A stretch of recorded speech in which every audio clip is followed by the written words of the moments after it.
Halo, di sini nama saya Justira, kelas manajemen 23B. Di sini saya akan menjelaskan proses menggali ide bisnis. Kita akan membahas proses menggali ide bisnis. Pertama-tama, kita harus tahu dulu permulaan sebagai entrepreneur. Kita perlu menentukan ide bisnis kita. Kenapa demikian? Sebagai entrepreneur atau bisnis admin atau pelaku bisnis, kita membutuhkan ide untuk produk atau jasa kita. Kalau tidak, bagaimana bisnis kita bisa berjalan tanpa ide? Ide itu sangat penting untuk menentukan apa yang bisnis kita jalankan, apa yang kita butuhkan, apa yang sesuai dengan tren dan produk. Apakah sesuai dengan masyarakat, apakah tidak, dan apakah itu bakal sustainability. Ya, ide itu sangat penting, tetapi bagaimana menentukan ide tersebut kita juga harus tahu. Nah, untuk pembahasan setelah bagaimana cara menentukan ide akan dijelaskan pada slide berikutnya. Di sini kita akan membahas beberapa tahapan dulu. Yang pertama adalah menggali ide. Yang kedua, menentukan ide. Yang ketiga, mengembangkan ide. Dan keempat, menguji coba dari ide tersebut. Dan yang terakhir adalah menerapkan ide. Dari semua tahapan ini saling selaras dan berhubungan. Mengapa saya bisa menyebutkannya berhubungan? Kita bisa lihat saja dari menggali sama menentukan, mengembangkan, menguji coba dan menerapkan itu semakin terfokus dan terkhusus, dan dari konseptual sampai empirical atau implementasi sudah eksperimental. Ya, bisnis juga harus ada tahapan untuk menerapkan dari ide tersebut, atau kata lain konseptual harus diterapkan dan diaplikasikan dalam kenyataan. Yang pertama adalah menggali ide. Menggali ide bisnis merupakan suatu hal yang penting dalam bisnis kita. Kita perlu menggali ide untuk menentukan bisnis apa yang bisa kita lakukan. Di sini ada beberapa hal untuk menggali ide bisnis kita. Pertama, membaca buku.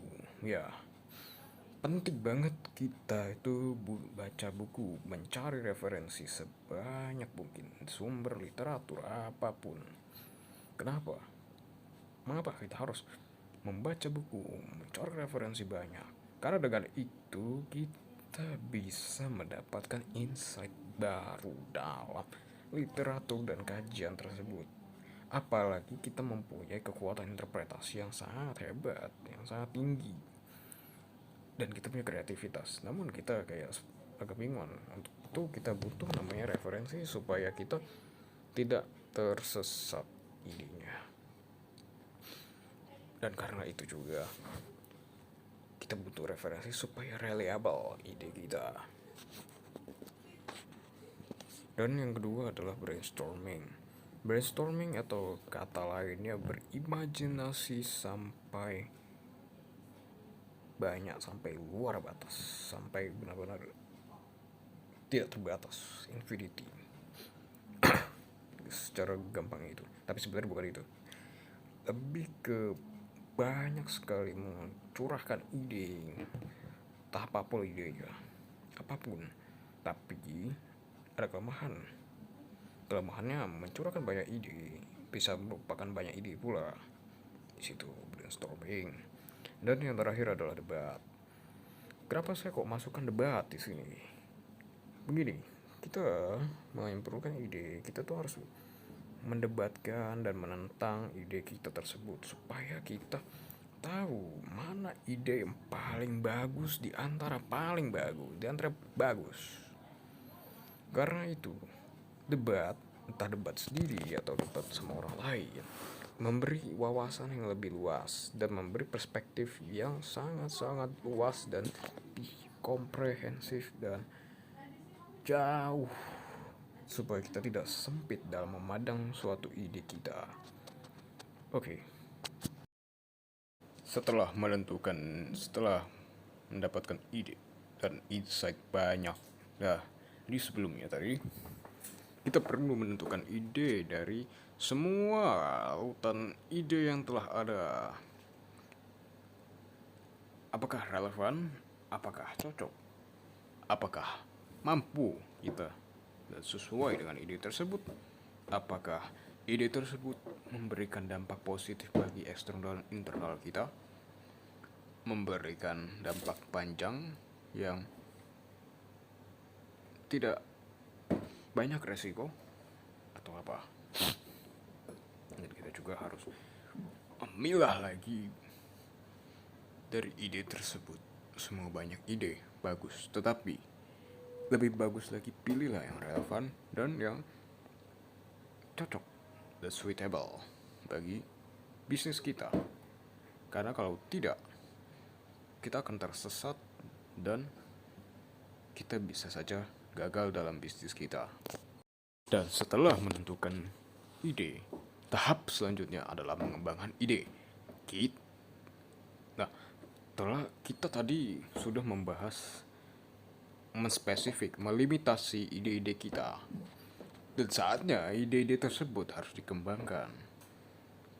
Yang limitasi tadi rupanya ya, yang sudah kita masukin kriteria kita kembangkan dari konseptual ide tersebut yang telah ditentukan menjadi terpetakan dalam artian di sini sudah dibuat mind map atau semacam itu, sudah dianalisis setidaknya apakah ini layak atau tidak melalui interpretasi logis dan komprehensif dan juga pendekatan empirikal. Tapi untuk pendekatan empirikal akan dibahas setelah berikut ini. Nah, ini yang saya maksud adalah bagian empirikalnya. Menguji coba ide penting sekali sebelum kita mengimplementasikan suatu ide. Perlunya ada uji coba supaya adanya evaluasi lapangan terhadap ide tersebut. Ada juga evaluasi yang sebelum tahap lapangan. Apa itu? SWOT analysis. Gampangnya, SWOT analysis itu ialah analisis internal dan eksternal kita, strength, weakness, opportunity, and threat. Apa yang kita bisa kontrol, apa yang tidak bisa kita kontrol, kelemahan kita, dan ancaman, dan peluang, seperti itu. Nah, kita juga harus menguji coba secara empiris, secara lapangan, supaya kita tahu apakah ini memang benar-benar sesuai apa yang kita konsepkan dan petakan atau tidak. Karena lapangan juga memberikan bukti hasil nyata dari suatu volatile. Yang terakhir adalah menerapkan ide. Setelah semua uji coba, petakan, menentukan ide, mengembangkan, dan mendapatkan ide, tunggu apa lagi? Setelah itu masuk kriteria semua dan memang nyata dan itu bisa, kenapa tidak kita eksekusi saja? Uji coba dan menerapkan ide itu sudah beda lagi. Uji coba lebih ke apakah ini benar-benar selayaknya, apakah ini bisa benar-benar layak, apakah tidak. Kalau layak iya, baru kita terapkan secara penuh. Kalau mau uji coba itu belum penuh, menerapkan penuh, bedanya di situ. Dan menerapkan juga itu lebih ke resikonya sedikit lebih minim daripada menguji coba. Preferensinya maksud saya. Oke, kesimpulannya adalah penting sekali menentukan ide bisnis. Tetapi ide bisnis tiada guna jika tidak diaplikasikan. Nah, sebagai businessman atau entrepreneur atau businesswoman, kita memang benar fakta ide itu penting. Lebih penting lagi jika itu dapat diterapkan dan memang benar nyata adanya dan sesuai.